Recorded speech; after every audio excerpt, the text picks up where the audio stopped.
শুক্র যাদের যাদের হরোস্কোপে 8 নম্বর ঘরে অবস্থান করে তাদের কি পজিটিভ দিক বা কি নেগেটিভ দিক আজকে আমরা এই ভিডিওর মাধ্যমে সেটা নিয়ে আলোচনা করব।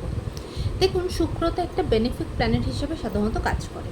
8 নম্বর ঘরে যখন শুক্র বসে, সাধারণত এই ধরনের মানুষের যে ম্যারিটাল যে বন্ড বা বলতে পারেন দুটো মানুষের মধ্যে যে বন্ডিং, আপনার সাথে আপনার পার্টনারের যে বন্ডিং সেটা খুব ভালো হয়, সুন্দর হয়, পজিটিভ হয়, একে অপরের মধ্যে আন্ডারস্ট্যান্ডিংটা খুব বেটার হয়, ভালো হয়।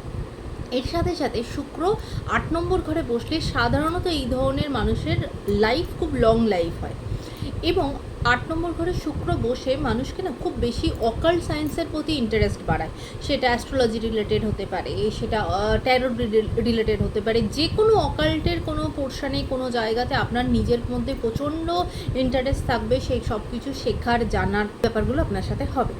তবে নেগেটিভ দিক হিসাবে শুক্র 8 নম্বর ঘরে থাকলে অনেক সময়তে মানুষের কিন্তু গলব্লাডারে স্টোন বলুন, কিডনিতে স্টোন বলুন, এই স্টোন রিলেটেড হেলথ ইস্যুগুলো এদের কিন্তু হয়, বেশিরভাগ ক্ষেত্রে এটা কিন্তু হয়ে থাকে। তাই এই দিকটাতেও আপনাকে একটু সতর্ক হতে হবে।